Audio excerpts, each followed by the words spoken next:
Bonjour à tous et bienvenue dans Brainstorming. Dans la précédente vidéo, vous avez voté pour votre mock préféré parmi une petite liste et vous avez donc choisi la rose de la Belle et la Bête. Effets spéciaux de malade. Donc on va regarder ça en détail. C'est parti.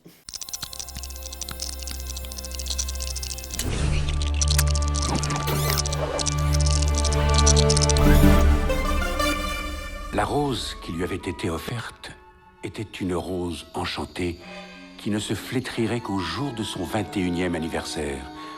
Alors on est sur une création assez simple, créée à l'intérieur d'une cloche en verre. Voilà. Très simple parce qu'elle ne fait qu'une cinquantaine de pièces. Alors on peut l'ouvrir très simplement comme ça. Hop. Voilà. Alors pour les briques au fond, c'est simplement des briques rouges appelées wedge, disposées en cercle, ce qui fait comme si c'était des pétales qui étaient tombés par terre. Alors pour la tige, de simples briques rondes avec un open stud, c'est-à-dire qu'elles sont ouvertes comme ça, pour faire passer à l'intérieur une tige Lego légèrement courbée pour y donner justement une courbure. Habile. Alors pour info, je précise open stud parce qu'il existait avant 1982 ces mêmes briques mais qui étaient fermées ici. Mais ils ont abandonné et du coup c'est beaucoup plus pratique pour faire passer des tiges à l'intérieur et solidifier la structure. Comme ça, elle ne se casse pas. J'ai aussi ajouté quelques pièces plantes ici et là pour donner l'impression de feuilles sur la plante.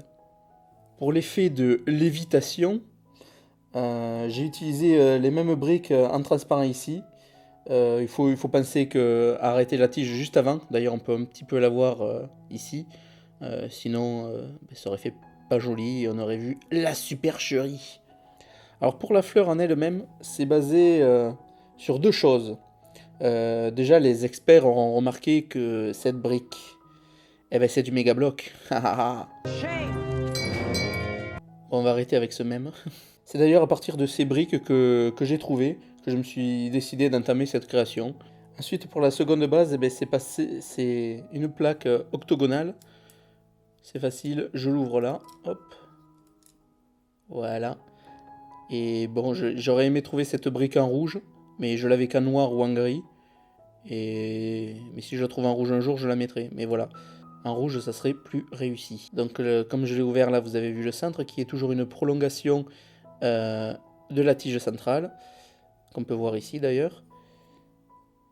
Si j'enlève cette brique, quick, et bien voilà la supercherie.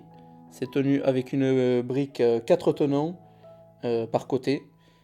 Enfin, un tenon par côté plutôt. Et on lui ajoute donc 4 pièces comme ça.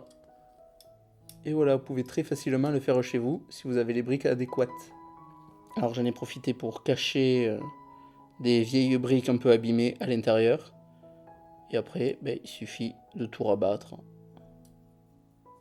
Hop, hop, hop.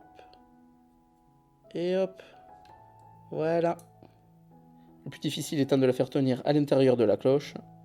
Il suffit de la tenir comme ça. Et on fait glisser la cloche par-dessus en la faisant poser. Et hop.